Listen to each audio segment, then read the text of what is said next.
इंसान की असल आयु क्या होती है? आपके पास आपका अपना धन कितना है और आपका अपना कौन होता है?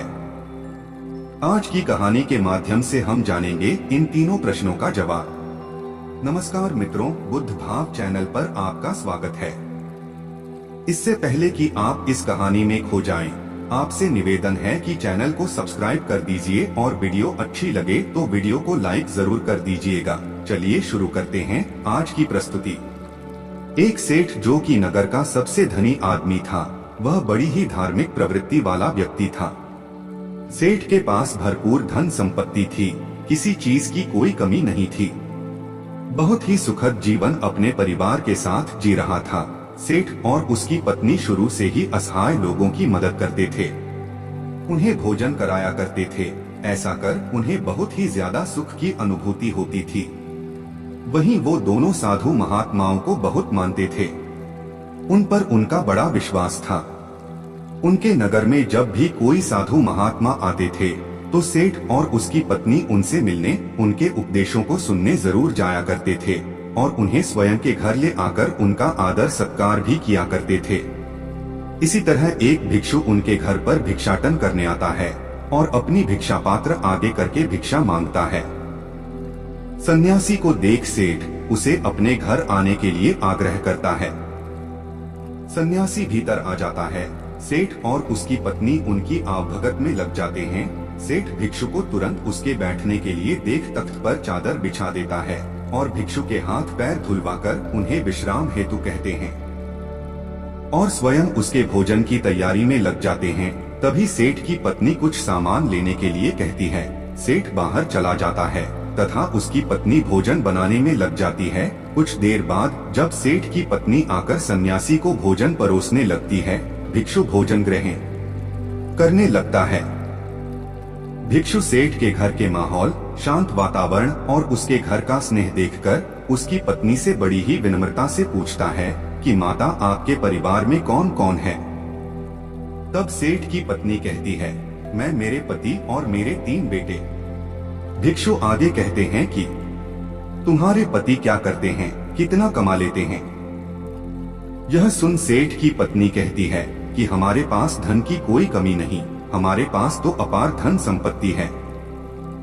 यह सुन भिक्षु आगे कोई प्रश्न नहीं करता। तभी सेठ घर वापस आ जाता है। वह फिर पत्नी के साथ मिलकर भिक्षु को खाना परोसने लगता है। सेठ भिक्षु के लिए बाहर से कई तरह की मिठाई भी लेकर आता है। भोजन ग्रहण करने के बाद भिक्षु जानने के लिए तैयार हो जाता है। उस सेठ और उसकी पत्नी की स्वयं के इस आदर सत्कार के लिए आभार प्रकट करता है और जाने के लिए निकलते ही सेठ भिक्षु से कहता है कि वो उन्हें कुछ दूरी तक छोड़ देगा। दोनों मार्ग के लिए निकल जाते हैं। मार्ग में सेठ भिक्षु से बात करते हुए जा रहा था। तभी भिक्षु सेठ से कहता है कि आपके जो पुत्र हैं, तीनों ही आपकी देखभाल अच्छे से करते होंगे।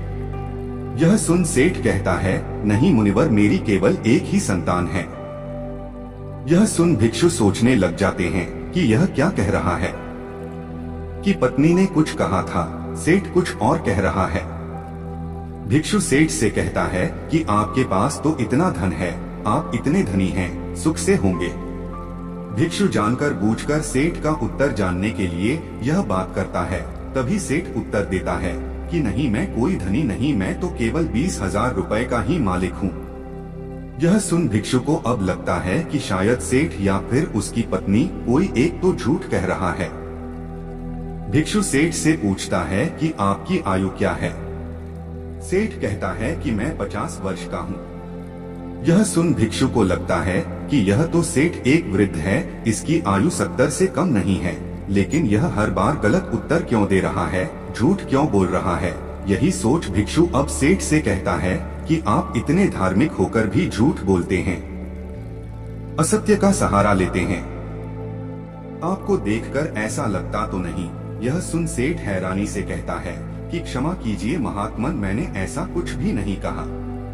यह सुन भिक्षु कहता है कि जो कुछ भी मैंने आपसे पूछा वही प्रश्न मेरा आपकी पत्नी से भी किए, लेकिन दोनों के उत्तर अलग हैं। यह सुन सेठ कहता है, कैसे प्रश्न महात्मन? तब भिक्षु कहते हैं, जब मैंने तुम्हारी पत्नी से पूछा था कि माता तुम्हारे घर में और कौन कौन है, तो उन्होंने कहा कि आप दोनों के अलावा आपके 3 पुत्र हैं। लेकिन आप कहते हैं कि आपकी केवल एक ही संतान है। जब मैंने आपसे धन के बारे में पूछा कि कितना है, तो आपकी पत्नी ने बताया कि आपके पास बहुत धन है, आप इस नगर के धनी लोगों में से एक है, और आप कहते हैं कि आप बस 20,000 रुपए के ही मालिक हैं।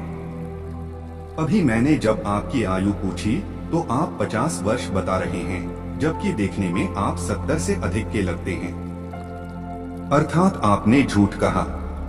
यह सुन भिक्षु बड़े ही विनम्र स्वर में कहता है कि क्षमा करें महात्मन, लेकिन झूठ बोलना पाप है, तो भला मैं आपसे झूठ क्यों बोलूंगा, और वो भी आप जैसे महात्मा से, जिन्हें मैं इतना मानता हूँ। न तो मैंने कोई आपसे झूठ कहा और न मेरी पत्नी ने। यह सुन भिक्षु कहते हैं, लेकिन आप दोनों के सत्य अलग क्यों हैं? यह सुन सेठ कहता है कि यह सत्य है कि मेरे 3 पुत्र हैं, लेकिन जो मेरी आज्ञा का पालन करता है वह केवल एक ही पुत्र है, बाकी दोनों को अपने माता पिता से कोई मतलब नहीं है। जो संग नहीं रहता है वो मेरा अपना कैसे है?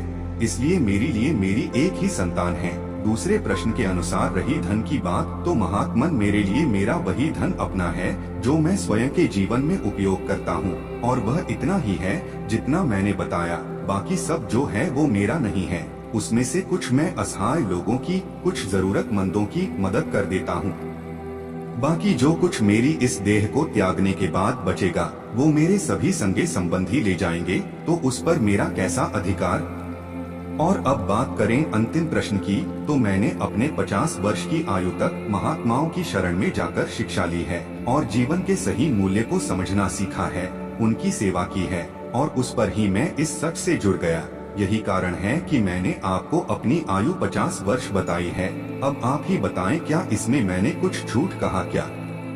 यह सुन भिक्षु को सेठ की पूरी बात समझ आ जाती है और वह कहते हैं कि मुझे क्षमा करें, मुझे पहले आपके विषय में जान लेना चाहिए था, स्वयं के भीतर आपकी छोटी छवि बनाने से पहले।